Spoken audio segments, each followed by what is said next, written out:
Probably my greatest advice going into a new area and opening up an operation would be to harness local knowledge. The more you can turn somebody, bring them onto your own side, the fewer enemy you have for a start. But equally, their knowledge is almost always invaluable in giving you quick insight into the area that you're looking after. Choosing your people, I mean, that's hit and miss at the beginning. That's not always your big, strong young guys strutting around in the villages. They're actually probably your least reliable people.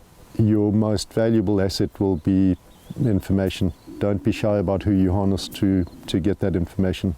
Obviously, that's two-way traffic. A lot of the people who are wanting to engage in illegal activities within the reserve try to form their own networks. They try to infiltrate the scout teams. First prize is your radio operator or somebody else who is in a key position of moving people around and logistics. We do pay close attention to that. Fortunately, technology is fairly good these days at picking up on where you do have leaks. Early days we did have problems. I would like to think that we are a lot less vulnerable now. When we did find some individuals who were passing on information dependent on upon their level, we actually used them to spread disinformation or to create setups that we could take advantage from, but obviously that's normally fairly short-lived. Once you get beyond a certain threshold, it's far easier to keep an area safe than to reach that position.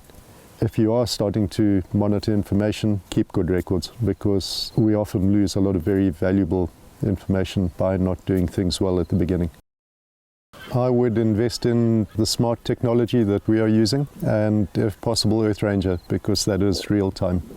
You do have the expensive devices that are talking to satellites, $17 to $20 a month per device. The smart devices are a lot cheaper, but you don't have real-time information, but you do gather all of that data at the end of each patrol, which you can download, debriefing your guys adequately and properly, and then correlating and analyzing that information. It's very easy to think that going in just with sort of boots on the ground and doing a sort of semi-militaristic type operation is the best at the beginning. You know, you have quick results, but in the end it really is just a very small part of trying to get an area under control, and getting people to go in and talk to the local communities that are around you, forming a good relationship there as early as you can.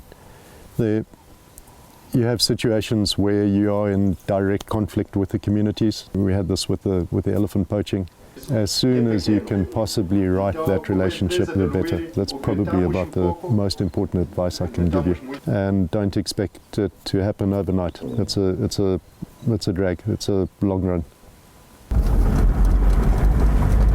You know, as a hunting operation, obviously we generate quite a big quantity of game meat.